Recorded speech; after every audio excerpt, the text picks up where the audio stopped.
I'd now like to introduce your moderator for today, and that is Tanya Treboni. Tanya, you have the floor. Thanks so much, Marvin. Hello, everyone. As Marvin said, I am Tanya Treboni. I'm a practice leader specializing in leadership development with the Canadian Management Center, and I'm super excited to welcome all of you. Thank you for taking the time out of your busy schedule. For those of you who've joined us in the past, welcome back. And for those who are new to the Canadian Management Center, I wanted to let you know that we are a national organization and dedicated to prepare the next generation of leaders to thrive in tomorrow's marketplace. One of the many ways we do this is by delivering webinars, and we deliver these to our clients based on requests we receive from our attendees. And today's topic of leveraging coaching to retain our best talent is definitely one of the topics our clients have expressed interest in, so I'm excited to dive right in. Before we do that, however, a quick mention. Those of you on Twitter can join us in the conversation. Our handle is @CanadianManagement, so tweet any of the insights that you get today using our hashtag CMC events. Also, a reminder that we are recording this session, so you will receive access to the recording today, which will allow you to view the slides as well. So without further ado, I'm excited to introduce you to our facilitator for today's session, Ann Reich. Ann is a member of the Canadian Management Center and brings over 25 years combined corporate and independent experience leading and developing individuals and teams to achieve excellence. She's a member of our facilitation staff. She is also a professional certified coach with the International Coach Federation and holds a BA honors in psychology and linguistics. She completed her coaching certification with the Adler International Learning, where she is now on faculty. And as an executive coach, Ann is a thought partner inspiring creative solutions for executives and emerging leaders as they explore their strengths and values and leverage them to fully realize their leadership potential. And I would add to that that I've worked very closely with Ann over the last year or so, and she's phenomenal, so you're going to get a lot out of this session. And with that, I'm going to hand the floor over to you, Ann. Thanks so much, Tanya. Appreciate the lovely introduction. And I am delighted to be on this call today. This is this whole area of coaching, and particularly coaching HiPos is a huge area of passion for me, so thank you for having me. So what are we up to today? Well, we are going to start by looking at ways you can boost your questioning skill set as leader coach. I'm going to share some techniques with you for pushing your employees into their stretch zone, which is absolutely essential for their growth. So into their stretch zone means absolutely out of their comfort zone. And lastly, we're hoping you leave the call today seeing coaching as a key competency for yourself as a leader in your organization. Whether you formally lead people with a formal title and people directly reporting to you, or whether you lead others as a project manager or an individual contributor in some other way, coaching skills apply to everybody and can be used at all levels of the organization. So before we dig into the content, would like you just to bring to mind, if you will, someone right now on your team or in your organization who works around you who you might be considering to be a high potential employee, and inviting you to just hold that person top of mind as we progress through the webinar today, and we'll come back to that a little later. So John Whitmore says that coaching is unlocking a person's potential to maximize their growth. So what really matters about coaching our HiPos, and why is it somebody has to actually unlock their potential for them? Why can't people just unlock their own potential? There's lots of reasons for that. Some people are very aware of their own potential and have the strengths and the ability to move through that and get beyond their current state. However, there's many people who kind of get stuck, who they might be, they're aware that they have greater potential, but they're stuck in some way. Maybe they're overwhelmed, maybe they're discouraged, maybe they're not being heard or they're not feeling valued, maybe they're stressed, maybe they just don't know how to move forward. And this is where coaching comes in. Somebody who can partner with these employees to really champion them, to take some risks in their career to stretch, to reach higher than they've ever thought they could reach before, and see where it takes them. I'm going to take a moment just to share my story so you understand how I came into coaching and why it's so important to me, and how the penny really dropped for me. I had the wonderful fortune of having a variety of different leadership roles when I was in the corporate world. Very successful career as a leader, and at some point along the way, after many years in the corporate world, I kind of hit a plateau. I felt a bit lost. I wasn't sure where to turn. My key champion in the organization had left, and I felt a little stuck. At any rate, I worked through a whole process on my own to choose a new path, and happy to say it was a successful one, and I carried on in that organization, enjoying another very different kind of leadership role and in a whole new area, and it was a wonderful opportunity for me. A couple of years into the new role, or not even, maybe a year, I discovered coaching. I discovered that there was actually a formal coaching process out there, and there were people trained to partner with individuals like me to work through some of the challenges I was working through. And it was an absolutely pivotal moment for me, because I realized that if I had known about that when I was facing some of those challenges, I could have worked with somebody who could have really championed me to really stretch, start to see things from a different perspective. And as I said, I made it through on my own. However, a coach, I think with a coach, it would have been a lot less painful for me. And that's where the seed was planted for me to actually go through my training to become a coach. And the realization that coaching is truly magical in terms of how it helps people move forward. So that's my story. Let's move on. Tanya? Thank you. Thank you, Anne, for sharing your story. And now it's an opportunity for us to hear from our participants. Specifically, we have a question for you, and would like to invite you to respond in the chat panel. So on the right-hand side, you'll see the chat panel. And just make sure that when you're responding, you select all panelists so that Anne and I can see your responses. So the question we'd like you to consider is, what does coaching mean to you? So Anne shared a little bit about her coaching experience, but in your experience, for those of you on the phone, we'd love to hear your thoughts. What is it that coaching means to you? Thinking about the people that you lead, or maybe the coaching that you've experienced, if you could give us a sense of what that means, again, in the chat panel, and respond to all panelists so that we can see what you have to say.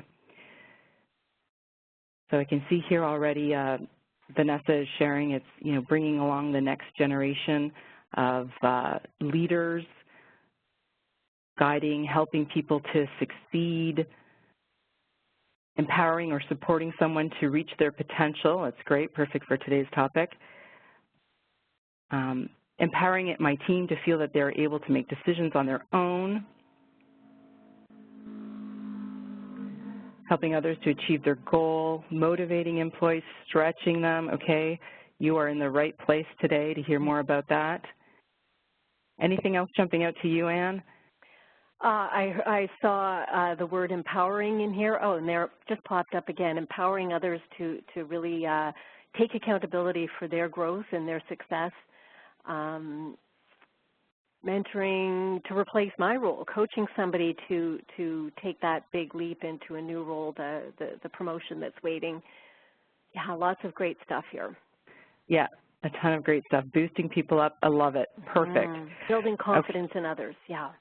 Oh, and yes, and empathy, empowerment, yeah. So we're seeing some common themes popping up there. Fantastic. Well, let's build on that and move on to sharing our view and definition of coaching. Great, thank you. So for the purposes of today, we're going to look at coaching as being something that focuses on partnering with your coachee to support them in reaching a higher level of workplace performance and employee engagement. Critical piece, employee engagement as part of an ongoing process. And short form is really, coaching is about facilitating movement from a current state to a more desirable future state. It's about facilitating change that will lead to desired results. This coaching framework and really all coaching frameworks include these components, and maybe the language is a little different, but we look at relationship, a process, and a series of what I call specialized conversations. So relationship, first of all, is all about trust, and trust is critical to any coaching conversation or a longer-term coaching engagement. Sometimes the trust comes easily, and sometimes it really has to be earned through time and really demonstrating your authenticity as a coach.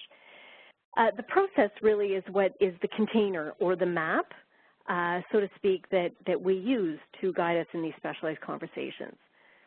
And I use the word specialized to really emphasize that a coaching conversation has to have purpose or direction that both parties agree to. So it's not just a conversation for somebody to tell their stories or to vent. That's what family and friends are for. And I'm sure we've all experienced that and are happy to do it for our family and friends. However, in coaching, it's really a very specific conversation so that there's a desire and a goal for the coachee to move forward in that conversation, even if it's just a baby step. And the other really important thing to note is that coaching is much more than simply providing feedback or coaching for performance. It's about asking questions, it's about offering observations, and it's about challenging our coachees' perception of self so they can really champion themselves. It's about challenging the stories that they're holding that could be getting in the way for them.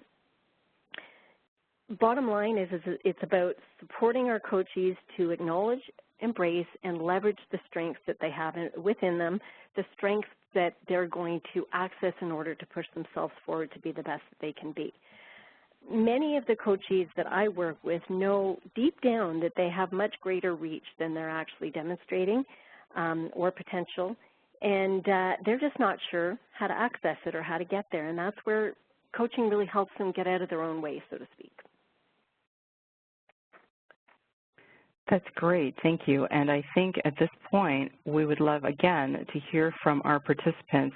You know, as we're going to be focusing for our time here on HiPos, we want to understand what percentage of your coaching efforts are directed to your HiPo employees. So we're going to open up a poll here. You should see that pop up on the right-hand side.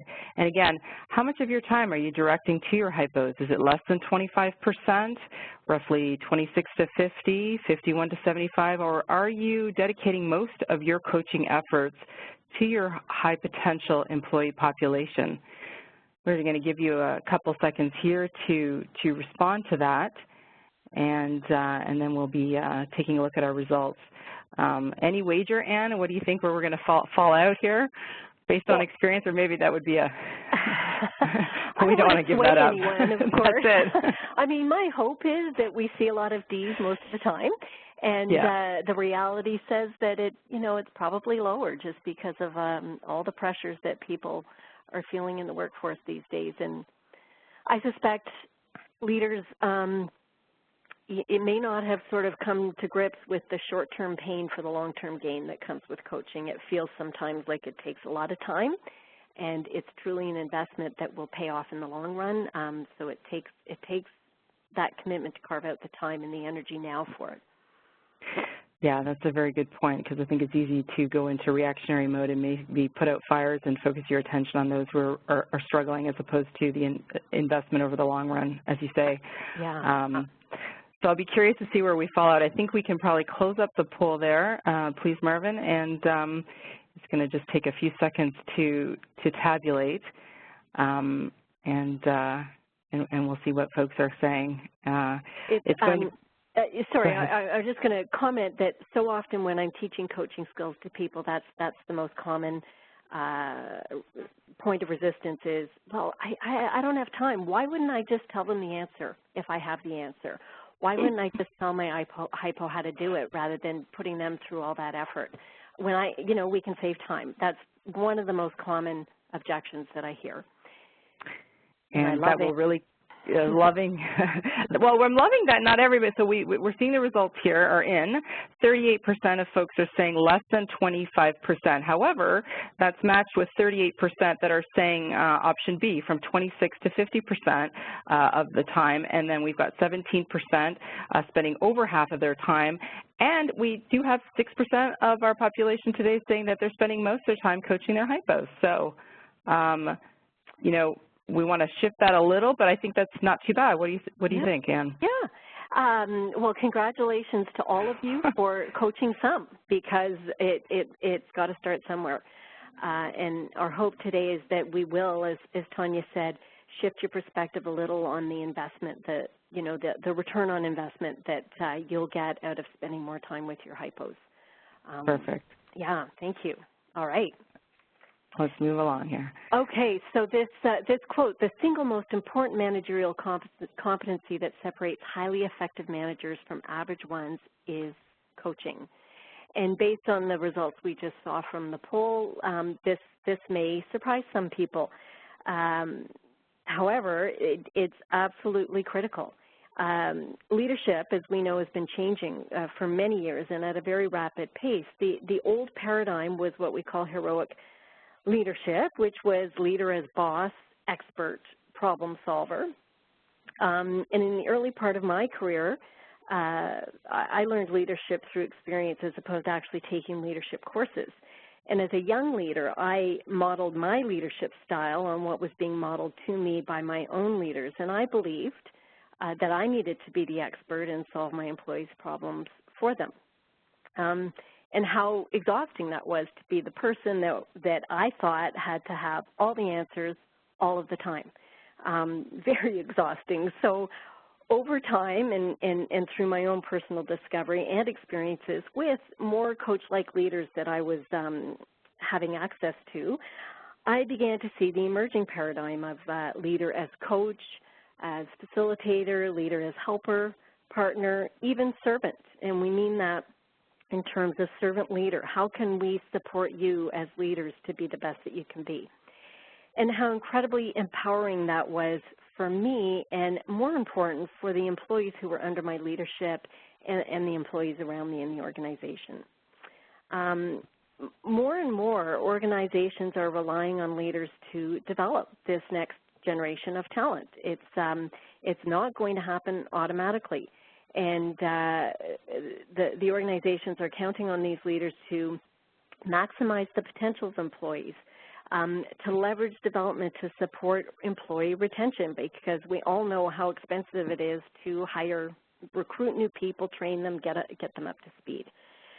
So the employees who make up this next generation of talent absolutely don't want to be told what to do and how to do it for the most part. So it's critical that we continue to move towards this coach approach for leadership. So when we talk about coaches, they are leaders, but not in the traditional sense of being in charge and telling people what to do, how to do it, and when to do it. Early forms of coaching in the workplace really focused on working with employees to perform better in their current roles. Often it was very focused on what I'm going to call the problem employees or the underperformers. And in many organizations, coaching was a tool really to deal with these underperforming employees. And so what was happening to all the people who were already performing well?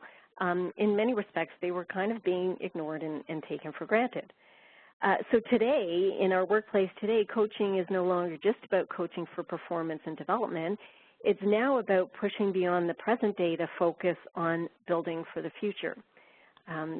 Coaches are now partnering with others to support them first in expanding self-awareness and building self-trust, two very critical components of coaching. Coaching can't really happen until you've got your coachee becoming more aware of who they are and how they show up.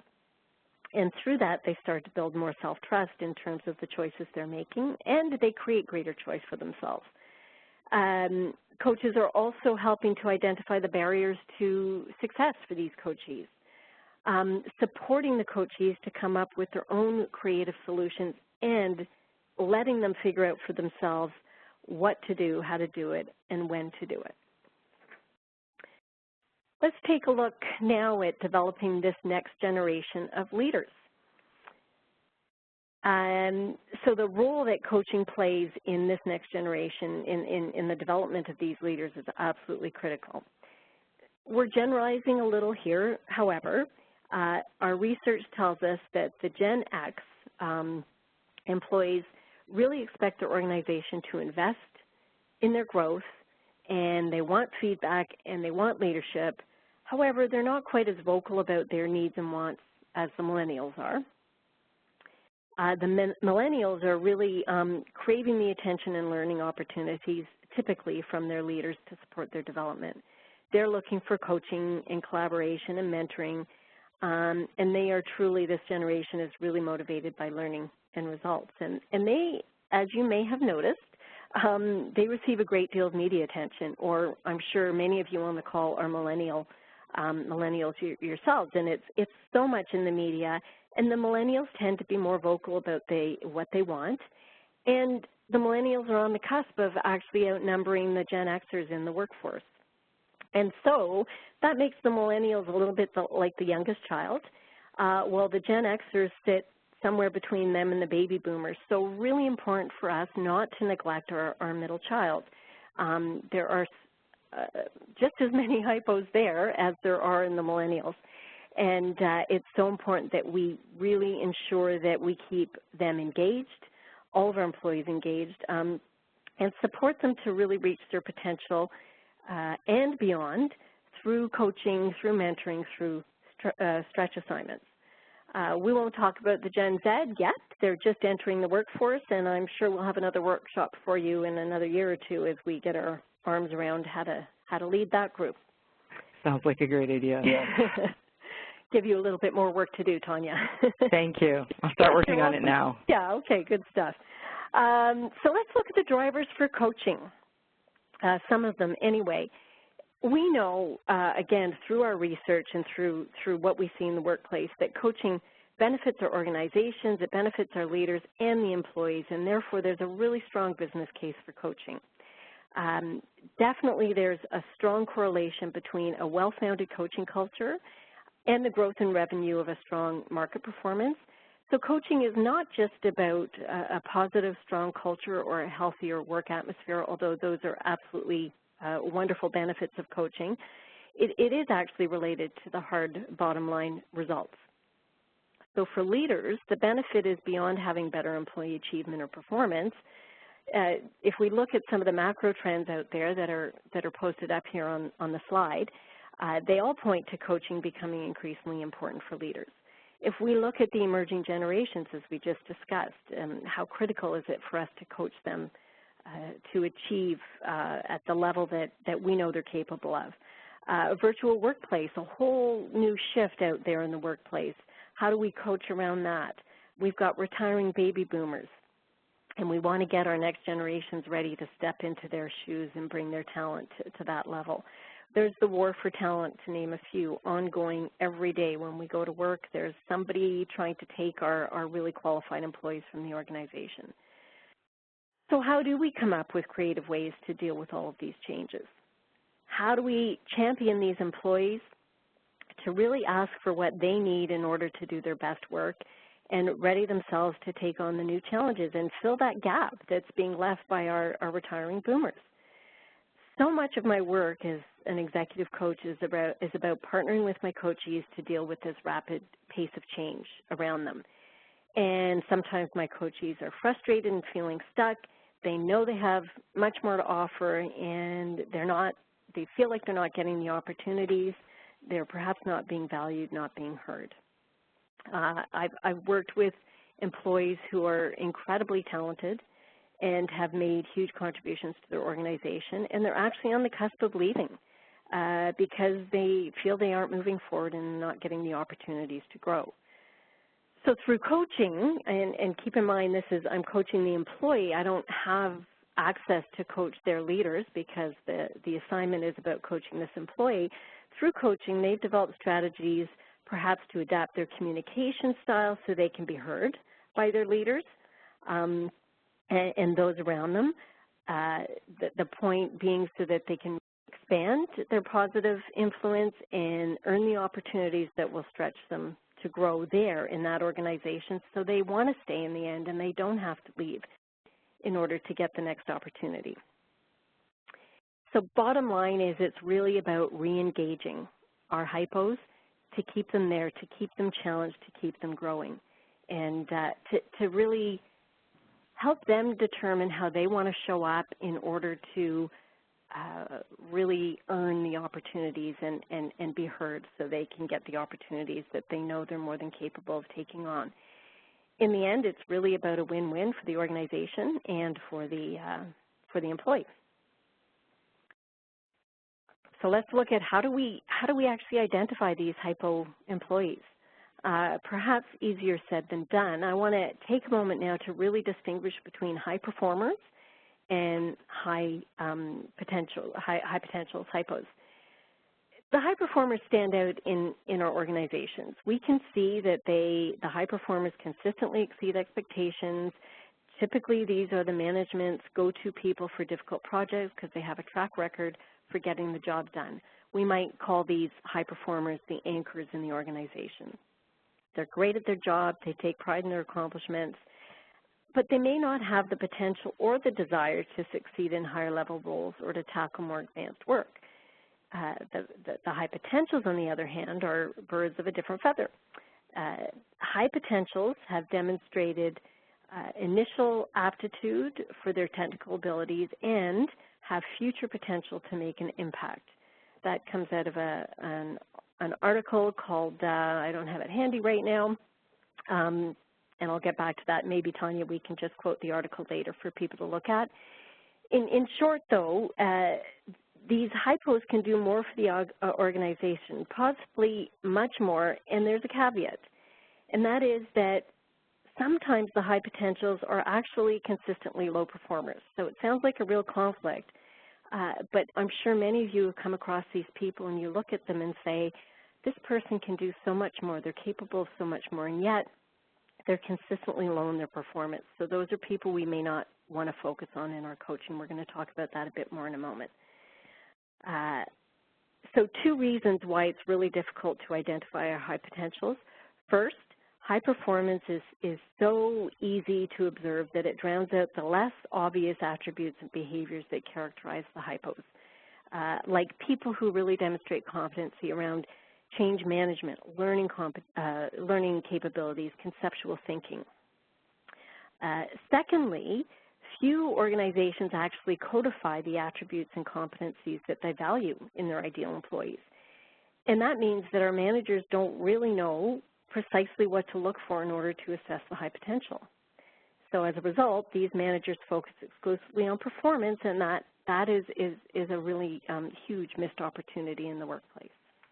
And I would add to that that in my experience, I think it's very easy to overlook someone's desire. So I've seen, high performers who are super happy doing what they're doing, and when the high performer gets mistaken for high potential and then they get put into another position, they can often become demotivated because they were performing well, but it was because they loved what they were doing and they didn't necessarily have interest in, moving to management or moving up the chain. So I think the conversation we're going to have just on the next slide in terms of how to differentiate is really important. And to that, I'll just remind participants, we will have a Q&A at the end, but in the chat panel, I welcome you as we're going through this to ask your questions, and if we can answer them in real time, we will. Otherwise, we'll look at them at the Q&A. So again, in the chat panel, all panelists welcome you to ask questions as we move along in this section, and I'll just forward us to the next slide with that. Thank you.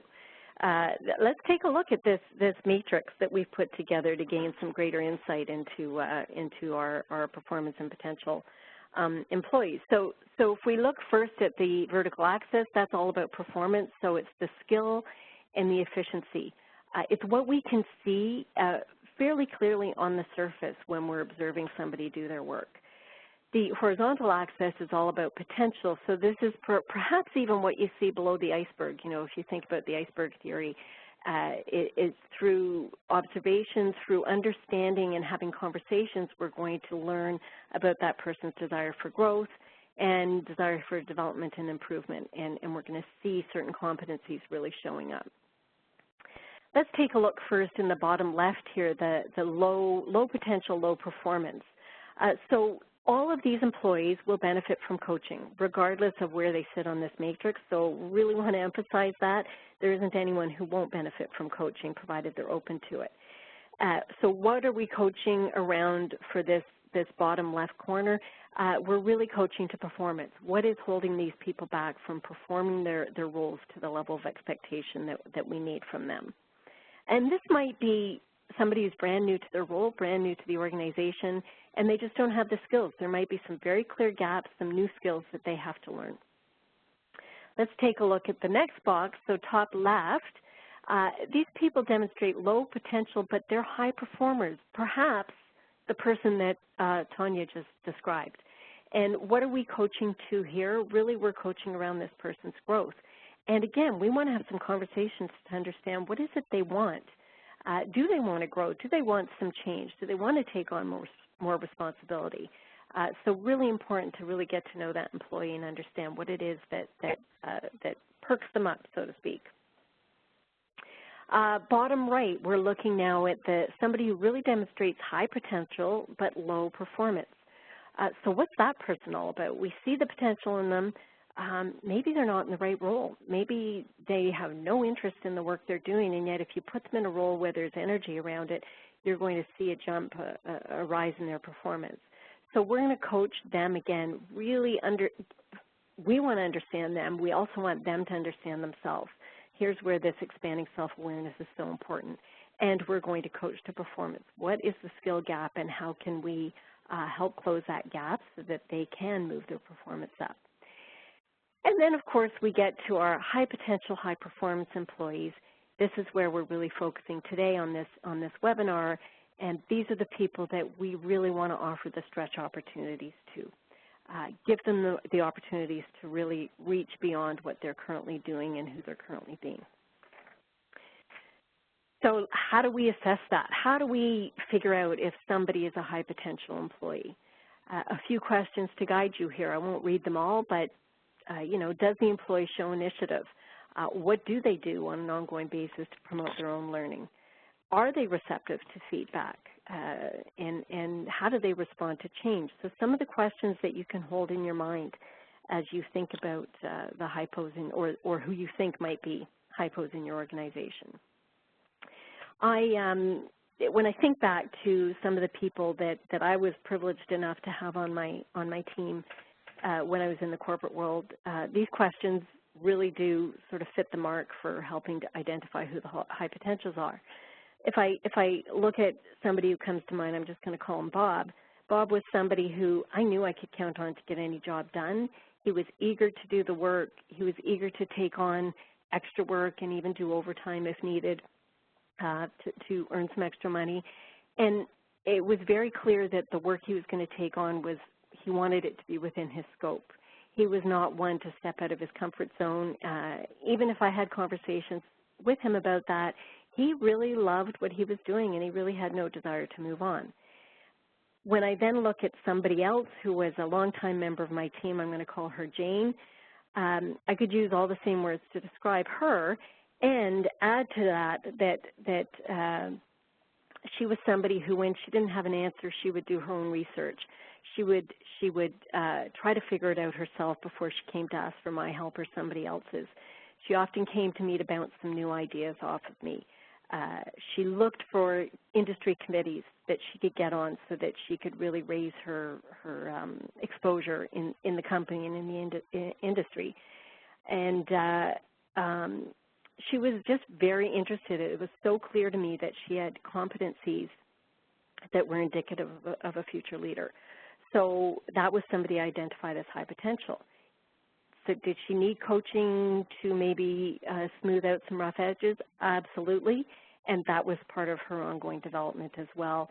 And what were the stretch assignments I could offer her that were going to give her the opportunity to really showcase her competencies? So hopefully that gives you a little bit of a map to follow when you go back to your workspace and start looking at your employees perhaps through different eyes. So what do we mean by stretching your employees, and what does it look like, or stretching your HiPos? Really important here to make a distinction between offering stretch assignments and delegating tasks or dumping work is another way to look at that. Delegating in the purest sense of the word is really about assigning work to others so it'll get done. Maybe in the process it frees up the leader so that the leader can take on more important work. Stretch assignments, on the other hand, are really about delegating with purpose. Delegating work that you know will challenge that other person and provide them with an opportunity to learn about themselves, about a new skill, to start to develop a new area of expertise. So in other words, I learned this in one of the few leadership courses I took when I was in the corporate world. Somebody made the distinction between getting work done through people as opposed to getting people done through work, and I've never forgotten that. The work's going to get done in the long run, and as you get the work done, you're helping somebody grow and develop and really stretch. So getting people done, yeah, it just getting people done through work. It does. It says it all, and it's really inspiring. Yeah. And I think to that end, this is where the rubber hits the road. So we've heard a lot about the importance of it. So I think we're going to open a poll here next to find out in the real world what gets in the way. So our second poll here that we'll open up, again, it should appear for you on the right-hand side, is what gets in the way of coaching your HiPos? We got a lot of great options for you to choose from, and you may want to choose all of them, but we're going to ask you to pick the one that impacts you the most. So is it simply lack of time to teach and to coach what it is that you need your employees to learn? Is it lack of opportunity? And by that we mean, lack of meaningful stretch assignments, for example. Is it that your employees are simply too busy, option C, doing what they need to do in their current role with their current projects? Or perhaps it's lack of options for promotability, so you don't really want to have the conversation because you're not sure where you can progress the individual to. Or is coaching your folks simply not supported by the organization or your direct leader? Again, we don't have option F for all of the above, so which one would be the biggest obstacle? So we invite you to enter your responses now, and we'll give that a few seconds for folks to answer. There are some good questions coming through the chat, which related to one of these obstacles on here, so we'll save that for a moment. But I would imagine to some degree folks are being impacted by more than one of these options on the screen here. Yeah, some of the questions I'm seeing one here, what are your suggestions to stretch when there are not many higher roles in the organization? That's one of the questions here, and we're going to talk about that a bit as well. I'm curious to see. It's always interesting to see what what gets in the way of people doing this, even if there's huge motivation to do it, but there's often very real reasons for people to kind of put that on the back burner. Yeah. So we'll just close up the poll there, please, Marvin, and we'll see the responses here in a moment. Yeah, another good question I want us to get to is Catherine asks, how do you suggest we get around workforce management demands around meeting service levels and being able to pull staff off the phones to provide them much needed and valuable coaching? Mm-hmm. So there's a real barrier there. Yeah.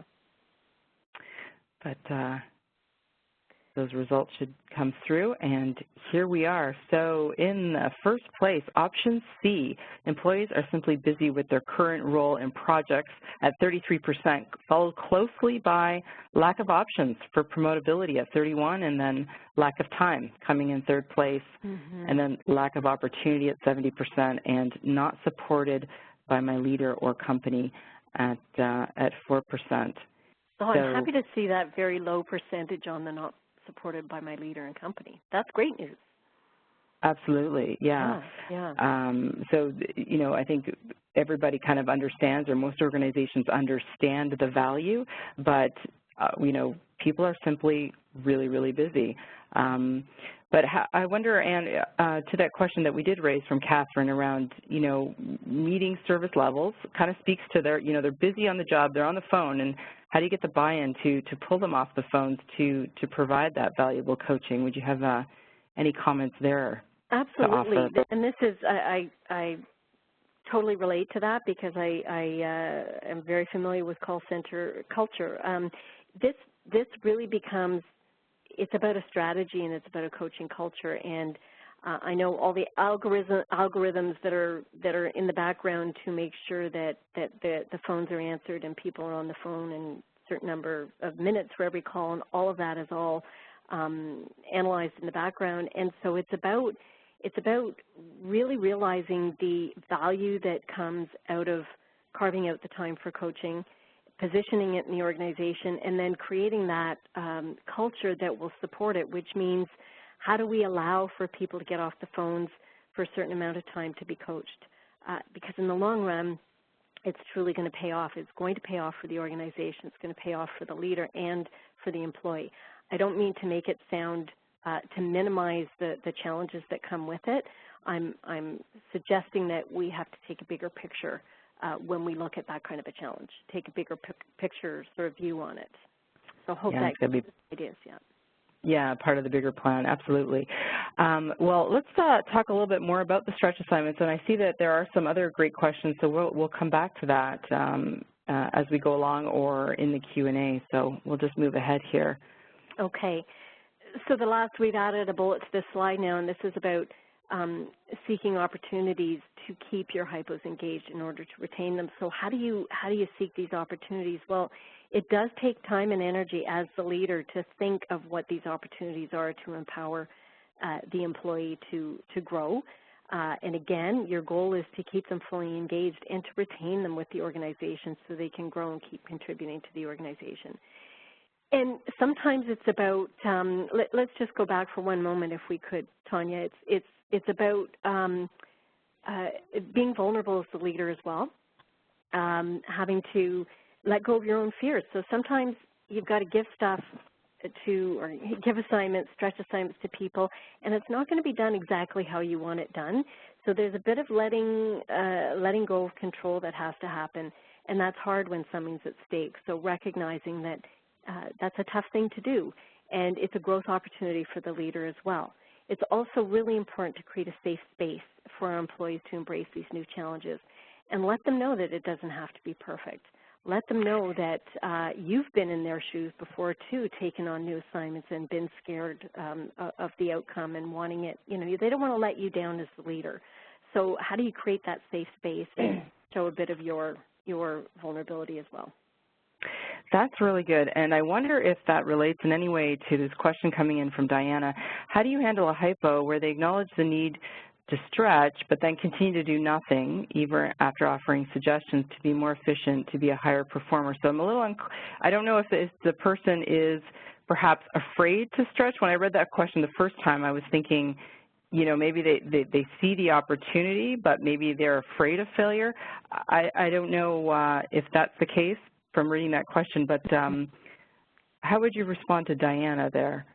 So if I'm understanding the question, it sounds like there's a HiPo who has lots of great ideas, and perhaps there's an invitation for that person to run with some of them, and they're not. Right. Is that what you understood the question? That's what I understood at first, yeah. So I thought it might relate to the part about not needing it to be perfect or maybe not feeling safe or... Right. Well, some people are really great ideas people, and they think up the great ideas, and then they need help to actually break it down and make it reality. So that's where coaching comes in, questions that are going to help them start to break it down and chunk it out to help them get started. So, you know, what's the first step? What's getting in the way of you starting this project? I mean, I can go on and on with the questions, but that's where the understanding comes in. And that's where having a very focused conversation and also telling the truth. You know, you've got wonderful ideas, and I've given you the opportunity to run with them. And it's not happening. So what's getting in the way for you?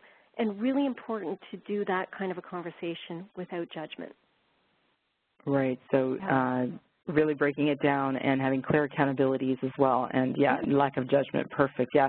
And we're going to talk a little bit more about helpful questions, actually, speaking of questions. And we'll move on here because I could take it. There's a lot of good questions coming in, but we want to make sure we get through. I know. Okay, well, so I'll let's try to save some time at the end to answer these questions for sure, or along the way, because there are some great questions. So questions to get you started as the leader in order to identify the opportunities, the stretch opportunities. Have some conversations to find out what really energizes this HiPo. And you may already know, but maybe you don't. So ask the question, what are some of the current challenges they're seeing in their work? How do you as a leader, how can you support them? Ask these questions. It's not meant to be a secret. It can all be very transparent. How can you provide feedback to this person? Timely feedback, honest and constructive, in a way that is supportive and not cutting them off at the knees. How can you create those safe opportunities for them to learn? And yes, how can you make the time? Again, short-term pain for the long-term gain. You're going to get so much back in return if you can create the time and the energy for this. A few ideas for some of these stretch opportunities. They don't have to be huge projects that you're giving these people. It's about starting to send new challenges their way so that they can start to build some new muscles. So maybe you give somebody an opportunity to draft a proposal that you were going to do or draft a presentation that you were going to do. Before you give that, you need to be very clear about the context and the expectations so they know what the end result, what you need in your hands at the end of it, and let them run with it and then sit down and go through it together. Maybe you get them to analyze a report and then share their analysis back with you. Maybe you co-present that they can learn from you and they can rehearse and you can give them feedback. And the list goes on. Help them, support them to participate in a negotiation exercise if you see some skill and strength there. So you notice with all of these, they're opportunities. They're not life-changing. They're a starting point.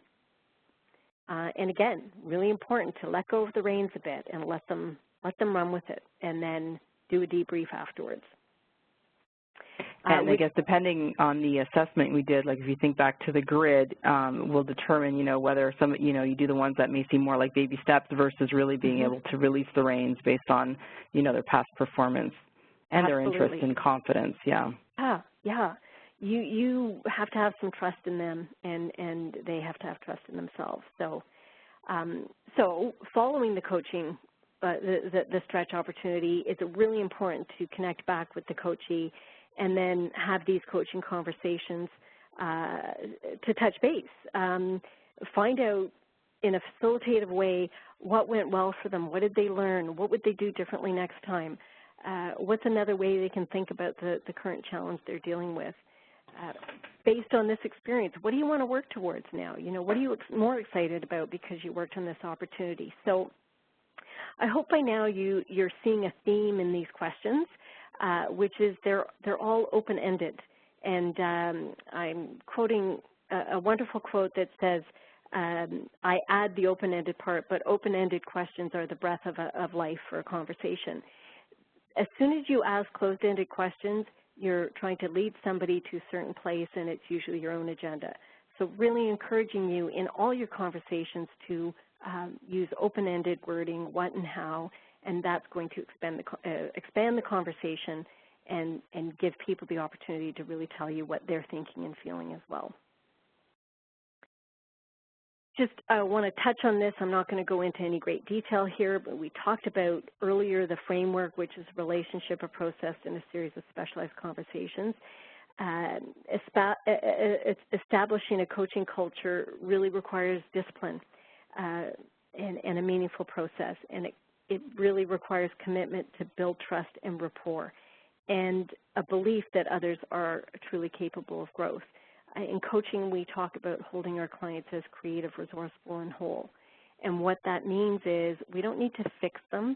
We don't need to give them solutions because they have the creative process to do that themselves with our help, and they have the internal resources as well.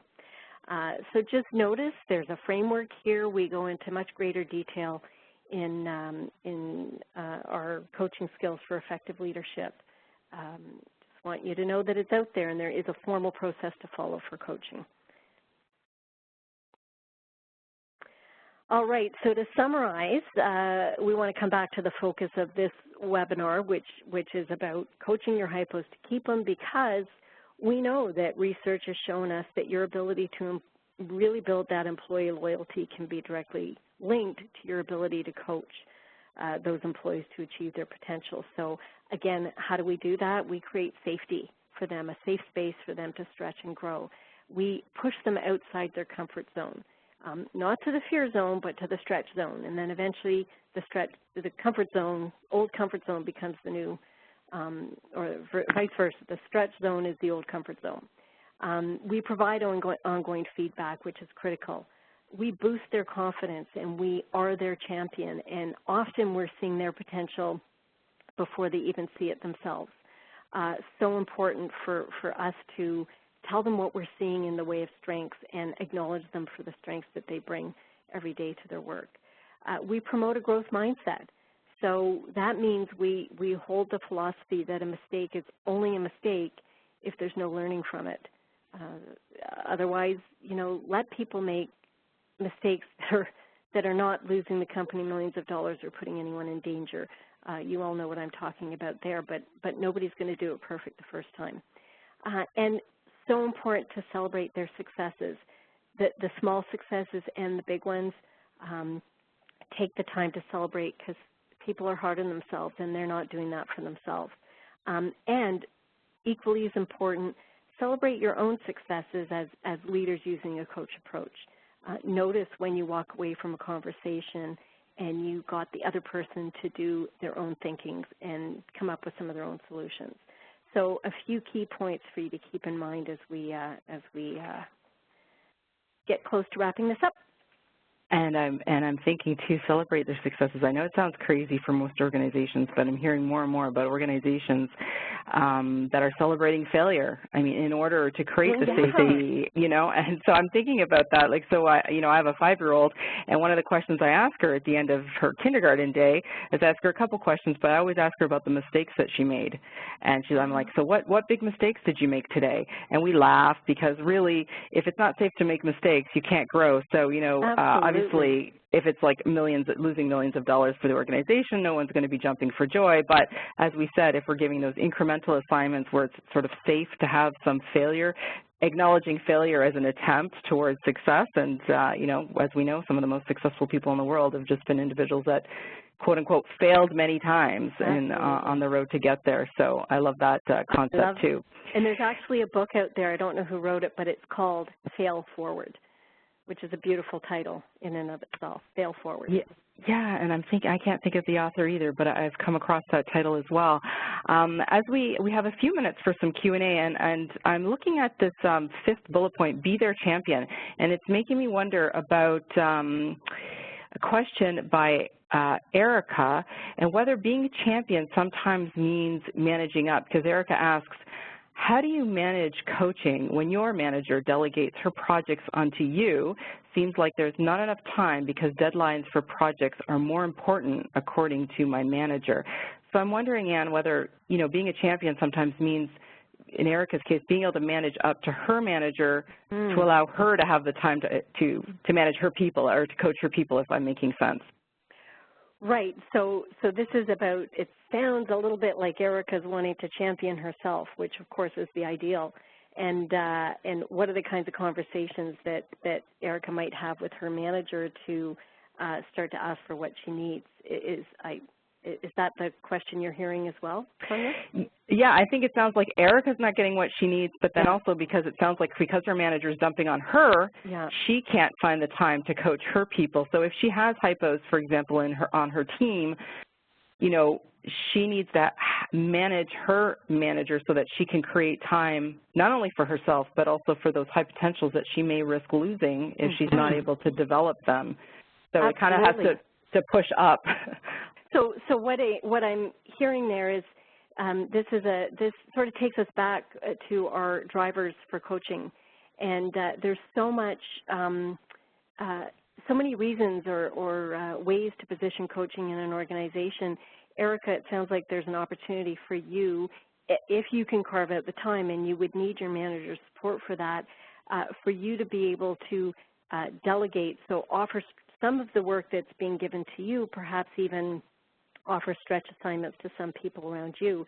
and how do you start having conversations with your manager about the value in that. Some of the information we've given you today may be helpful in terms of positioning coaching with your manager and starting to have that conversation. In some cases, it's a bit of a drip effect. It's going to take a while. If you really believe in it and have some language available to start to help your manager see how important it is for you to spend time and offer stretch assignments to the people on your team, and start asking her to perhaps even align some of the work she's delegating to you with your strengths. Again, I'm not trying to make this sound easy. It's not, and it's possible. Absolutely, and one resource I can mention, the one we leverage sometimes, is it's a classic, The 7 Hidden Reasons Employees Leave by Lee Branham. Talks a lot about, gives some insights that you may be able to use, Erica, with your manager to help understand what's at risk if we don't make the time to grow our people, or to align that work with people's passions and strengths. So I think that's great. Maybe time for one more question here. Interesting here. Tracy says, what if you have HiPos that are high-performing but don't have the attitude needed to accept change and see the possibilities in front of them? I would question, Ann, whether that person is actually a HiPo. Yeah, I would question that as well. If that person is really showing a lot of resistance to change and is not, it sounds like they're probably not taking accountability for their own learning and career moving forward. They may be a very good performer, and they may not find themselves in that top right-hand corner of the matrix. So yeah, we may need to rethink to have that. Those conversations. Yeah, find out what's going on there. I'm just noticing. I just want to comment. Somebody very kindly told us that the Failing Forward book was written by John C. Maxwell. So thank you for sharing that. Thank you so much. I think we actually need to move towards wrapping this up. Thank you, everyone, for your questions.